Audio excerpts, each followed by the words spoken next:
Open பண்ணவா? வணக்கம், நான் உங்க டாக்டர் ஆஷா லெனின் பேசுறேன். இன்னைக்கு வந்துட்டு ஒரு 5 வயசு பாப்பா வந்துட்டு என்கிட்ட கிளினிக் கூட்டிட்டு வந்தாங்க. 2 கிட்னிலயும் நிறைய கல்லோட. அப்புறம் வந்துட்டு ஆல்மோஸ்ட் அவளோட கிட்னி ரிப்போர்ட் இங்க பாத்தீங்கன்னாக்க இது காமிடா மல்டிபிள் கால்குலை வேரியபிள் சைசஸ் 8.3. அவளுக்கு வயசு வந்து 6 வயசு. 11வது மாசம் எடுத்த ஸ்கேன் ரிப்போர்ட் இது.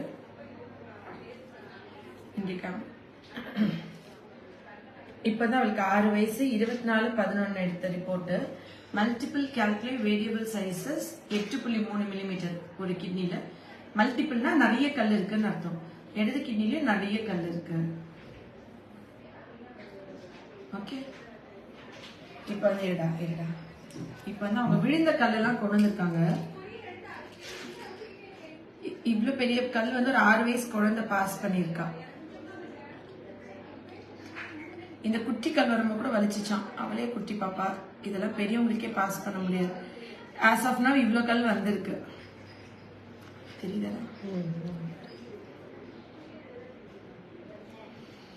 சோ 1 2 3 4 5 6 7 8 9 கல் வந்திருக்கு. ஆனா இதெல்லாம் துகள்கள் மாதிரி உடைஞ்சு ஒரே எப்படி எடுத்தீங்க? வடிகட்டி வச்சு குடிச்சீங்களா? இல்ல மேம், கீழே விழுந்துச்சு. ஃப்ளோர்ல கீழே உட்காந்து போகும்போது அது எடுத்தேன். இந்தியன் டாய்லெட்ல வந்து கீழே விழுந்துருச்சு. நான் கிளவ் போட்டு அது உள்ள விட்டு எடுத்து வாஷ் பண்ணி எடுத்து வச்சேன். என்ன ஒரு அம்மா நீங்க! Super mom. இவங்களுக்கு சூப்பர் மாம்னு பட்டம் கொடுக்கலாம். சோ அவ வலிக்குதுன்னு சொல்லும்போது நீங்க கீழே வச்சு போக சொல்வீங்களா? ஓகே, அப்ப வந்து நீங்க கிளவுஸ் வாங்கி வச்சுட்டீங்க, ரெடியா இருக்குன்னு. குழந்தை போனா அப்படி எடுத்து வைக்கிறதுக்கு. ஓகே, இத்தனை கல், எவ்வளவு பெரிய பெரிய கல். இது அப்படியே கவர் போட்டு நம்மளோட ஸ்டோன் பாக்ஸ்ல வைக்கணும்டா. இதுல நேம் எழுதி ஒட்டி கீழே ஸ்டோன் பாக்ஸ் இருக்குல்ல, அதுல இந்த அப்படியே இந்த பாக்ஸோடய வச்சுல. அந்த பாக்ஸை நான் எடுத்துக்கவா? ஓகே, ஒரு 6 வயசு பாப்பாக்கு இத்தனை கல். ஆக்சுவலி என்னன்னா, குழந்தைங்க நிறைய தண்ணி குடிக்கணும். தண்ணியே குடிக்க மாட்டேங்கிறாங்க, நம்ம ரொம்ப திட்டுறோம். இந்த வயசுலயே கல் வர ஆரம்பிச்சதுன்னா அந்த கல் வந்து கொஞ்சம் கொஞ்சமா கிட்னியை பாதிக்க ஆரம்பிச்சு, இப்ப நீங்க இவ்வளவு பெரிய கல் இருக்குன்னு லேசர் வச்சு சின்ன பிள்ளைக்கு இந்த கல் போகாதுன்னு சொல்லி உடைச்சு அந்த இடம் ஃபுல்லா, இப்ப சப்போஸ் புண்ணாய் ஒரு ரிப்பீட்டடா அந்த மாதிரி எக்ஸ்போஸ் ஆகிட்டே இருந்தாங்கன்னா கிட்னி ஒரு நாள்ல பாதிக்குமோன்ற பயம் வந்து ஒரு அம்மாவா எனக்கும் இருக்கும். அப்ப இவங்க என்ன பண்ணிருக்காங்க, வேணா என் குழந்தைக்கு வந்துட்டு இந்த மாதிரி ஸ்கோப் போடுறதோ இது பண்றதோ பண்றதை விட எல்லாம் பண்ணிருக்கீங்க. அது எப்ப பண்ணீங்க? பண்ணிருக்கோம் மேம். இங்க வரதுக்கு 1 year பிஃபோர் வந்து 2 டைம் லேசர்ல உடைச்சு விட்டோம் மேம். 2 டைம் லேசர்ல உடைச்சு விட்டீங்க. ஸ்டென்ட்டும் வச்சிருந்தாங்க மேம் 3 month. சரி. அதுக்கப்புறம் ஸ்டென்ட் வந்து இன்ஃபெக்ஷன் ஆயிடுச்சு, ஒரு பக்கம் வச்ச ஸ்டென்ட். ஓ, அதனால அதை ரிமூவ் பண்ணிட்டாங்க. யூரின் வந்து ஃபுல்லா பிளட் அப்படியே வந்துருச்சு மேம். ஆமா, நான் ஃபர்ஸ்ட் ட்ரீட்மெண்ட் உங்களுக்கு வந்து யூரின் பிளட்டுக்குனே தனியா மருந்து கொடுத்துட்டு இருந்தேன். இப்போ இந்த கால் பாஸ் ஆகாம யூரின்ல பிளட் இல்ல மேம், வரல. இப்ப பெரிய காலுக்கு யூரின்ல பிளட் வரல மேம். அப்படியே தான் மேம் வந்துச்சு. அதனால நான் பிளட் கொடுக்கறது நீங்க சாப்பிட மாட்டேன்றீங்க. இல்ல மேம், அந்த பெரிய ஸ்டோன் வந்து அவளுக்கு அடைச்சிருச்சு மேம். அங்க உட்காந்துட்டு அவ பயங்கரமா கட்டிக்கிட்டே இருந்தா. ஜஸ்ட் நான் டச் பண்ணி பார்க்கும்போது யூரின் போறது அந்த இடத்துல ஸ்டோன் வந்து நான் கை வச்சு டக்குன்னு எடுத்துட்டேன். ஓ, அந்த எட்ஜ்ல இருந்து கை வச்சே எடுத்துட்டீங்களா? அது அப்படியே ஷார்ப்பா பாதி வெளியே வராம அப்படியே குழந்தை கத்திக்கிட்டே இருந்தா கீழே உட்காந்துட்டு. இல்ல, இந்த குழந்தை மோஷன் போகாம டைட்டா மோஷன் இருக்குன்னு சொல்லி அந்த பாத்ரூம்ல உட்காந்து கத்திட்டே இருக்குங்க. அந்த எட்ஜ்ல வச்சோட மோஷன் இருக்கும். நிறைய பேர் கை வச்சு அமைக்கி வெளியே எடுத்துட்டுருவாங்க. அந்த மாதிரி நீங்க எடுத்துட்டீங்க. அவங்க அம்மாவே ஒரு டாக்டராயி ஆபரேஷன் பண்ணிருக்காங்க. சரி, சூப்பர். கை வச்சு ஸ்டோன் மட்டும் அந்த மாதிரி எடுத்தோம். மத்ததெல்லாம் நார்மலா வெளியே வந்துருச்சு. இன்னும் இருக்கு நிறைய கல்லு. சரி, இவளுக்கு வந்து நிறைய ஒவ்வொரு கிட்னில 10 கல் கிட்ட இருக்கு. ஏற்கனவே 2 தடவை லேசர் பண்ணி உடைச்சு ஸ்டண்ட் வச்சு ஸ்டண்ட் இன்ஃபெக்ஷன் ஆகி அப்படிதான் அந்த இயற்கையா கல் வந்து இதான் first time. Yes ma'am. So இவங்க இதெல்லாம் பண்ணிட்டு இதுக்கப்புறம் நம்ம பாப்பாவை இந்த மாதிரி எக்ஸ்போஸ் பண்ண வேணாம். ஏன்னா இப்ப இந்த இடத்துலதான் ஒரு கல் இருக்குன்னு வச்சுக்கோங்களேன். இந்த இடத்துல ஒரு கதிர்வீச்சு பண்ணி ஒரு கல்ல உடைக்கிறோம்னா சுத்தி இருக்கிற சாஃப்ட் டிஷ்யூ ஒரு 1% அஃபெக்ட் ஆகலாம்ல, பாதிக்கலாம்ல அப்படின்னு. அப்போ அடுத்தடுத்து பண்ணிட்டே இருந்தா அந்த கிட்னி புண்ணாயிரும்ல, அந்த புண்ணை ஆறாதுல, அப்புறம் அது பாதிக்கலான்ட்டு ஒரு பயம் வந்து ஒரு விழிப்புணர்வு. எப்படி என் வீடியோ கண்டுபிடிச்சிங்க? அப்புறம் எப்படி வந்தீங்க? நான் ஆல்ரெடி நிறைய வருஷமா பாத்துக்கிட்டே இருக்கேன் மேம் உங்க வீடியோ. நான் தான் அடம் பிடிச்சி இவங்களை போய் பார்க்கலாம், கண்டிப்பா சரியாகும் அப்படின்னு சொல்லிட்டு மேம் போய் பார்க்கலான்னு. ஏன்னா சொல்றது ஸ்டண்ட் எல்லாம் வச்சாங்கன்னா ரிமூவ் பண்ண அப்புறம் ஸ்டிக்சர் வந்துடும். ஒட்டிக்கும் ஸ்ட்ரிக்சர் வந்துடும். அப்ப இந்த புண்ணு ஆறாம இவங்களுக்கு என்ன தெரியும்னா, நான் ஸ்ட்ரிக்சர் கொடுத்த மாதிரி இப்ப பிளட் தான் போலேன்னு சாப்பிடறதே இல்லை. நான் இப்பதான் சத்தம் போட்டேன், நீங்க அதை வாங்க மாட்டேங்கிறீங்க. இவங்க ஸ்ட்ரிக்சரா இருந்தா இவ்வளவு பெரிய ஸ்டோனே பாஸ் ஆகி டியூப்லயே வந்திருக்காது. சோ டியூப்ல ஸ்ட்ரிக்சர் பாதி டாக்டர் ஆயிடுறாங்க அம்மாங்களே. சோ அது வேணாம் இது வேணாம் எனக்கு அவங்க சொல்றாங்க, இது போதும், கல்லுக்கு மட்டும் கொடுங்க, லிம்ஃப் நோடுக்கு மட்டும் கொடுங்க, இதெல்லாம் வேணாம்னு அவங்களே பாதி ட்ரீட்மெண்ட். சம்டைம்ஸ் எனக்கு நான் டாக்டரா இவங்க டாக்டரான்னு கூட எனக்கு கோவம் வரும். ஆனா நம்ம வந்துட்டு அவன் அம்மா அவ்வளவு கிளீனா கவனிக்கிறாங்க பாருங்க. நானா இருந்தா கூட குழந்தை யூரின் படத்துல கை விட்டு என்ன இருக்குன்னு பார்த்து தொட்டு பார்த்து ஒரு இதா இருக்குன்னு இப்படி உருவி எடுத்திருப்போமானா நிச்சயமா ஒரு அலோபதி டாக்டர் கூட ஸ்ட்ரைக் ஆகாது இல்லையா? இது யாருக்குமே ஆகாது. அதான் அம்மா அம்மா வந்து எல்லாத்தையும் விட ஒரு பவர்ஃபுல். அப்படியே ஒரு ரிலீஃப் கொடுத்துட்டீங்கல்ல, அதை எடுக்கும்போது இது கொஞ்சம் ஹார்டா இருந்திருக்குமா, ஈஸியா எடுத்துட்டீங்களா? கொஞ்சம் எடுத்தோட டக்குன்னு வந்துருச்சு. ஓ சரி. அப்ப இவங்க வந்துட்டு இவங்க பொண்ணு கோஆபரேஷன் பண்ணோடனே இவங்க ஆபரேஷன் பண்ணிருக்காங்க. சோ இதுல வந்து நம்ம ஸ்டோன் மொத்தத்துல நம்மளுக்கு கைக்கு வந்துருச்சு. இதுல எனக்கு என்னன்னா, காமனஸ்டா 4 வயசு 5 வயசுல கிட்னி ஸ்டோனோட நிறைய பிள்ளைங்க என்கிட்ட வராங்க. என்ன எங்க நடந்துக்கலாம் தப்பு, எதனால இந்த பிள்ளைகளுக்கு கல்லு வந்திருக்கலாம் அப்படின்னு பாத்தீங்கன்னாக்க, காமனா ஒரு குழந்தை பிறந்த உடனே 6 மாசம் வரைக்கும் தண்ணியே கொடுக்க கூடாது. தண்ணி வந்து தாய்ப்பாலே 60% தண்ணி. அதனால குழந்தைங்களுக்கு ஒழுங்கா தாய்ப்பால் கொடுக்காம தண்ணியை கொடுத்துருவாங்கன்னு நினைச்சிட்டு விழிப்புணர்வுக்காண்டி ஆரோக்கியக்காண்டி சப்போஸ் கொதிக்க வச்சு ஆற வச்சு தண்ணி கொடுக்காம கண்ட தண்ணியும் கொடுத்துருவாங்க பிள்ளைகளுக்கு. அதனால பிள்ளைகளுக்கு இன்ஃபெக்ஷன் வந்துடும், கிருமி தாக்குதல் வந்துடும் சொல்லிட்டு ஸ்ட்ரிக்டா தண்ணியை கொடுக்குறான்னு டாக்டர் சொல்லிடுறாங்க. அது வந்து நீங்க நல்ல கொதிக்க வச்ச ஆற வச்சு சுத்தமான தண்ணி, விஷம் கிடையாது. தண்ணி இல்ல உயிர் வாழ முடியாது. நீங்க ஒரு 6 மாசம் தண்ணியே குடிக்காம வெறும் பால் ஜூஸ் மட்டும் குடிச்சிட்டு உயிர் வாழ முடியுமா? ஒரு நிமிஷம் யோசிச்சு பாருங்க. ஒரு குழந்தை பிறந்த உடனே 6 மாசம் ஒரு தடவை தாய்ப்பால் கொடுத்தா ஒரு தாய்ப்பாலுக்கும் இன்னொரு தாய்ப்பாலுக்கும் நடுவுல தண்ணி கொடுக்கணும். தண்ணி நிறைய கொடுத்தீங்கன்னா தான், எதுக்காக நிலாக்கு போறோம், எல்லா கிரகத்துக்கும் போய் தண்ணி இருக்கான்னு தேடுறோம். தண்ணி இருந்தாதான் உயிர்களே வாழ முடியும். நம்மளுக்கு உடம்புல வந்துட்டு ஓடுற ரத்தத்துல இருந்து நம்ம கிட்னி எல்லாத்துக்குமே தண்ணி வேணும். ஹார்ட்ல இருந்து கிட்னில இருந்து எல்லா உறுப்புகளுக்கும் தண்ணி வேணும். தாய்ப்பால் 60% தண்ணி தான். ஆனா கொதிக்க வச்ச ஆற வச்ச சுத்தமான தண்ணி கொடுக்கறதுனால என்ன ஆயிருப்போது, அப்படிங்க தண்ணி கொடுக்காதனால குழந்தை அப்படியே முறுக்கி மோஷன் போகும், கொழுப்பா மோஷன் போகும். இருமி சளி துப்புனா அப்படியே பசை மாதிரி ஒட்டிக்கும், அது பிரிச்சு எடுக்க முடியாது. தண்ணி நிறைய குடிச்சுதான் உடம்புல ஈரப்பதம் இருக்கும், மோஷன் ஒழுங்கா போகும். இல்ல 7 நாள் 8 நாள் ஆனாலும் மோஷன் போகாது. டாக்டர் என்ன சொல்லிடுறாங்க, குழந்தை யூரின் நல்லா போகுது, சாலிட் ஃபுட் ஆரம்பிக்கல, வெறும் லிக்விட் தானே குடிக்குது, அதனால 7 நாள் 8 நாள் போலனாலே பரவாயில்லன்னு சொல்லிடுறாங்க. அப்ப என்ன ஆகுது, அவ்வளவு நாள் மோஷன் தேங்கி மெகா கோலன் ஆயிருது. அப்புறம் அந்த குழந்தை வந்து வளர்ந்ததுக்கு அப்புறம் இனிமா வச்சு லாக்ஸேட்டிவ் வச்சு மோஷன் போக வைக்கிறீங்க. தண்ணி நிறைய குடிச்சா குடல்ல ஈரப்பதம் இருக்கும், ஆட்டோமேட்டிக்கா மோஷன் வழுக்கிட்டு போகும். அம்மா கர்ப்பப்பைக்குள்ள இருக்கிற ஒரு குழந்தையே 10 மாசம் மோஷன் போகாத குழந்தையே, குழந்தை பால் குடிக்கல, தண்ணி குடிக்கல, சாப்பிடல, தொப்புள் கொடி வழியாதான் ரத்தம் போச்சு 10 மாசமும். அதனால அந்த குழந்தை மோஷன் போலனா பரவாயில்லன்னு சொல்லல. காட்டு பீ மெக்கோனியம் அப்படின்றது குழந்தை போற முதல் மோஷன். பிறந்த உடனே ஒண்ணுமே வாய் வழியா சாப்பிடாத குழந்தைக்கும் குடல் வழியா அந்த மோஷன் முதல்ல போகணும். போகலன்னா உடனே ஐசியூல வைக்கவும், அதுக்கு உடனே ஃபர்ஸ்ட் எய்ட் பண்ணவும், அதனால மஞ்சக்காமலை வந்து பயப்படவும், அதனால குழந்தை வயிற்றுக்குள்ள காட்டு போய் போயிடுச்சுன்னு சொல்லி சிசேரியன் பண்ணி எடுக்கும். எதுக்கு அதெல்லாம் பண்றாங்க? அப்ப நான் கேக்குறது கரெக்ட் தானே மேம்? குழந்தை வந்து 10 மாசம் அம்மா வயிற்றுக்குள்ள தண்ணியும் குடிக்கல, சாப்பாடும் சாப்பிடல, தொப்புள் கொடி வழியா தான் எல்லாமே போகுது, கழிவுகளும் அம்மா இது வழியா தான் போயிட்டு இருக்கு.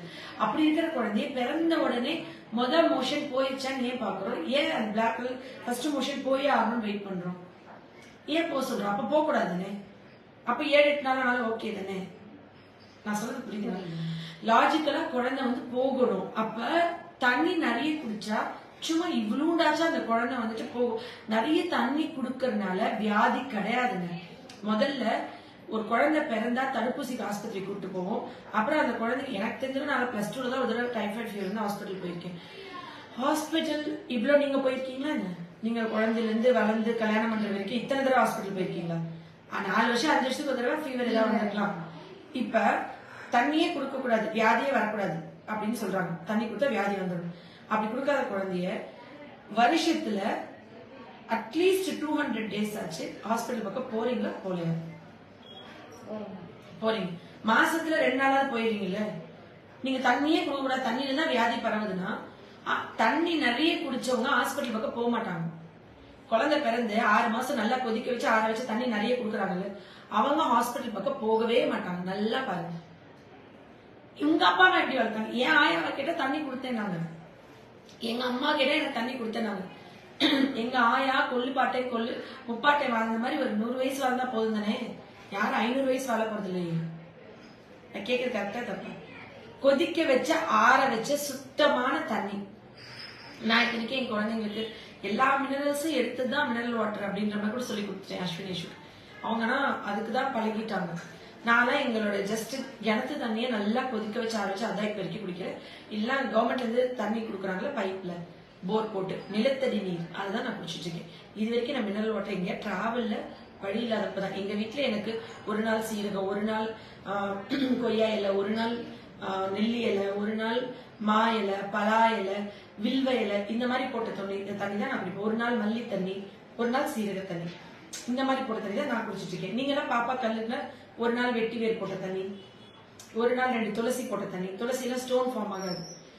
ஒரு நாள் துளசி போட்ட தண்ணி, ஒரு நாள் வெட்டி வேர் போட்ட தண்ணி. ஆம்பளை பசங்க நிறைய துளசி சாப்பிடக்கூடாது, விதைப்பை வலி வருமான, வில்வ இலை, துளசி இதெல்லாம் சாமிக்கு முனிவர்கள் தவம் பண்றதுக்கு யூஸ் பண்றாங்களோ அதெல்லாம் நம்ம வந்து ஆண்கள் சாப்பிடக்கூடாது. ஏன்னா தவம் பண்றவங்களுக்கு அந்த காம உணர்வு எல்லாம் வரக்கூடாதுன்றதுக்காண்டி, அந்த எப்பவுமே கடவுள் இறை பக்தியா இருக்கணுன்றதுக்காண்டி அவங்க அந்த வில்வம் ஒரு ஆடு வந்து ஃபேமிலி பிளானிங் பண்ண முடியலன்னா அந்த ஆட்டுக்கு வில்வ இலை ரெகுலரா கொடுத்தா அது இம்பார்ட்டன்ட் ஆயிடும், ஆம்பளை ஆடு. அதனாலதான் வில்வம் பழம் பெண்களோட மார்பக புற்றுநோய் வரக்கூடாதுன்றதுக்காண்டி, மார்பகத்துக்காண்டி வில்வம் பழத்தை சாப்பிட சொல்லுவாங்க. சோ நீங்க வந்துட்டு பீன்ஸ் வேக வச்சு குடிக்கலாம், முள்ளங்கி சமைச்சு சாப்பிடலாம், அது என்ன வாழைத்தண்டு சமைச்சு கொடுக்கலாம் குழந்தைங்களுக்கு. யானை நெறிஞ்சி பொங்க பூலாம் சாப்பிடுவாங்க அந்த கல்லுக்காக. ஆனா என்ன பொறுத்த வரைக்கும் இதெல்லாம் கல் இருக்கிற கல்ல வெளியேற்ற, கல்லு வராம தடுக்கிறது சுண்டைக்காய்க்கு மட்டும் தான் சக்தி இருக்கு. 1 டம்ளர் மோருக்கு 8 சுண்டைக்காய் ஊற வச்சுட்டு 2 பச்சை சுண்டைக்காய் 2 மணி நேரம் கழிச்சு அதை அரைச்சு குடிச்சிடணும். குடிச்சுட்டா கிட்னி ஸ்டோன் வராது. அதுதான் கிட்னியோட ஃபில்டர்ஸ், க்ளோமருலர் ஃபில்ட்ரேஷன் சொல்லுவோம்ல, அந்த ஃபில்டர்ஸ்ல இருக்கிற டஸ்ட் தூசி எல்லாம் இப்ப நம்ம வடிகட்டி இருக்குல்ல அதை கழுவி விடுறது வந்து சுண்டைக்காய் தான் பண்ணும். சுண்டைக்காய் சாப்பிட்டா கொலஸ்ட்ரால் குறையும், சுகர் வராது, பிபி குறையும், வெயிட் குறையும், தொப்பை குறையும், லிவருக்கு நல்லது. அவ குடிக்க மாட்டேங்கிறா, அவளை திரும்பி பார்த்து முறைக்கிறீங்க. அம்மு குட்டி தாங்க குடிச்சிடணும். அத்தை ப்ராமிஸ் பண்ணு, வாங்க கையில அடியா ப்ராமிஸ் பண்றதை வீட்டுல எடுத்து நீங்க அப்படி அண்ணந்தே கேமரா தெரிஞ்சுக்க கையை மட்டும் கையில கையை காமிச்சுங்க. இந்த கையை எனக்கு ப்ராமிஸ் பண்ணிருக்கு, நீ வீட்டுல வீடியோ எடுத்து காமிச்சிருங்க மேம். அத்தை கையில ப்ராமிஸ் பண்ணிருக்கு, நீ குடிக்கணும், குடிப்பேன்னு சொல்லு. Okay good. லிப்ஸ்டிக் எல்லாம் போட்டு பயங்கர மேக்கப் பண்ணி வந்துட்டாங்க. நான் லிப்ஸ்டிக் போடுறதுனால நிஜமாவே என்னோட லிப்ஸ் ரொம்ப கரெக்ட் லிப்ஸ். ஆனா என்ன பார்த்து நிறைய குழந்தைங்க இது பண்றாங்க, தப்புன்னு எனக்கு தெரியுது, இருந்தாலும் நான் என்ன செய்யறது. சோ குழந்தைங்களுக்கு நிறைய தண்ணி, தாய்ப்பால் 2 மணி நேரத்துக்கு ஒரு தடவை கொடுக்குறீங்கன்னா ஃபர்ஸ்ட் 3 months கணக்கு கிடையாது, குழந்தை அழமெல்லாம் பால் கொடுக்கலாம், நடுவில் தண்ணி கொடுத்துட்டே இருக்கணும். நைட்டு ஒரு 10 மணிக்கு ஃபீட் பண்ணிட்டீங்கன்னா காலையில 5 மணிக்கு தான் மறு ஃபீட் பண்ணணும். அந்த 10 மணி 5 மணி வரைக்கும் நடுவில் குழந்தை எத்தனை தடவை அழுதாலும் தொண்டை காஞ்சி வாய் காஞ்சி அதுலதான் அழுவாங்க, தண்ணி தான் கொடுக்கணும். அந்த மாதிரி கொடுத்து பழகினாதான் வளர்ந்த அப்புறமும் குழந்தைங்க நைட்டு 10 மணிக்கு சாப்பிட்டு தூங்குவாங்க, காலையில அவர் 7 மணி 5 மணிக்கு எந்திரிச்சு அடுத்த டிஃபன் சாப்பிடுவாங்க. இது பண்ணாம நைட்டு ஃபுல்லா அம்மோட மார்பகத்திலே குழந்தை வாயை வச்சிருக்கிற எல்லா பிள்ளைகளும் குடல் பெருத்து ஒபிசிட்டியில ஆரம்பிச்சு எல்லா பிரச்சனையும் பசிக்கும் போதுதான் பாலை கொடுத்து குடலை பெருசாக்கிடுறாங்க. அப்போ ஓவர் வெயிட் ஒபிசிட்டி ஆயிடுது. தண்ணி குடிக்கணும், இது ரொம்ப முக்கியம். இதுல வந்து 6 வயசு 5 வயசு 4 வயசுல நீங்க 6 மாசம் தண்ணியே கொடுக்க மாட்டேங்கிறீங்க, அப்புறம் 1 வயசு 2 வயசுல குழந்தை தண்ணி குடிக்க மாட்டேங்குதுன்னு ட்ரீட்மெண்ட் கொடுத்து வரீங்க. குழந்தை பிறந்த உடனே இந்த உலகத்துக்கு வந்த உடனே அது தாக எடுக்கும் போது ஜூஸோ டீயோ, இப்ப தண்ணிக்கு கருப்பட்டி போட்டு கொடுக்குறாங்க, நிறைய பேர் தண்ணிக்கு ஜூஸ் வச்சு கொடுக்குறாங்க. என்கிட்ட வராங்க பேஷன்ஸ், தண்ணி நீங்க அப்ப குடுக்கல, 6 மாசம் கொடுக்காத பிள்ளைல அடிச்சாலும் அடுத்து தண்ணி குடிக்காது, அப்புறம் குடிக்கலன்னு சொல்றீங்க. அந்த தண்ணி ஒண்ணு குடுக்காதனால 1000 வியாதியோட வாழ்க்கை ஃபுல்லா வாழ்றீங்க. அது ஓகேவா? கொதிக்க வச்சு ஆற வச்சு தண்ணி குடுக்கறது ஓகேவா? இது நானும் எத்தனை வருஷமா எத்தனை வீடியோல சொல்லிட்டேன். இதுக்கப்புறமும் கண்மூடித்தனமா வந்துட்டு அறியாமையில இது பண்ணி வைத்தியத்திலே வாழ்க்கையை ஓட்டணும்னா ஓட்டுங்க, எனக்கு ஒண்ணும் இல்ல, பிரச்சனை இல்ல. ஒரு வேலை உங்களுக்கு இல்ல, தண்ணி குடிக்கிறது என் பிள்ளைக்கு பிடிக்கல, நான் தண்ணியே கொடுக்க மாட்டேன் 6 மாசம், அதுக்கப்புறம் எப்படியோ கஷ்டப்பட்டு தண்ணி கொடுத்துக்கிறேன் அப்படின்னு நீங்க சொன்னீங்கன்னா என்கிட்ட மட்டும் வராது ட்ரீட்மெண்ட்டுக்கு. வந்து சொல்லும் போது மனசு கஷ்டமா இருக்கு. ஐயோ இந்த பச்சை குழந்தைக்கு வாயெல்லாம் காஞ்சி போய் உதடெல்லாம் காஞ்சி போய் தாகத்துல அழுகும் போதெல்லாம் ஒரு தண்ணீர் கொடுக்க மாட்டேங்கிறாங்களே அப்படின்ட்டு வயிற்றுச்சலா இருக்குங்க, பாவமா இருக்கும், அப்ப கஷ்டமா இருக்கும். நீங்க என்ன பண்ணுங்கன்னா எந்த டாக்டர் தண்ணி எதனால இந்த வியாதி வந்துச்சுன்னு பாருங்க, காஸ் கண்டுபிடிங்க. எந்த வியாதி உங்க பாப்பாக்கு வந்தாலும், எப்ப சளி வந்து கொழுப்பா துப்புனாலும், வாயில ஒட்டிட்டு வராம இருந்தாலும், மோஷன் முறுக்கி முறுக்கி போனாலும், யூரின் சூடா போனாலும், யூரின் போறதுக்கு முன்னாடி உங்க குழந்தை பிறந்த 6 மாசத்துக்கு அழுதாலும், காஸ் ஏன் அப்படின்னு யோசிங்க, உங்களுக்கு புரியும். இதுக்கு டாக்டரா இருக்கணும் தேவையில்லை, இதுக்கு படிச்சிருக்கணும் தேவையில்லை. கரெக்ட் தான் நான் சொல்றது? ஓகே, இன்னைக்கு இந்த விஷயம் வந்து பல்லாயிரம் குழந்தைங்களுக்கு ஒரு விழிப்புணர்வா இருக்கணும். இதனால இந்த வீடியோ பார்த்து இதனால பயனடைய எல்லாரோட புண்ணியமும் அவளுக்கு வரணும். அவன் 100 வயசுக்கு நல்லா இருக்கணும், ஹாப்பியா ஹெல்த்தியா, எந்த நோய் நொடி இல்லாம அவளோட கனவுகள் எல்லாம் நிஜமாகணும். பிள்ளைகளின் பிள்ளைகளை அவ பார்க்கணும். அவ ஆரோக்கியமான ஒரு ஹாப்பி லைஃபா வாழணும். பாவம் குழந்தை எத்தனை கஷ்டப்பட்டிருக்கு, லேசர் பண்ணி ஸ்டண்ட் வச்சு 5 வயசுல இவ்வளவு சிரமப்பட்டிருக்காள். இனி அவ சந்தோஷமா வாழணும். இந்த புண்ணியத்தை தான் அவளுக்கு நான் பிளெஸிங்கா கொடுக்குறேன். Love you all. நன்றி. என்னடா தங்கம், சூப்பரா.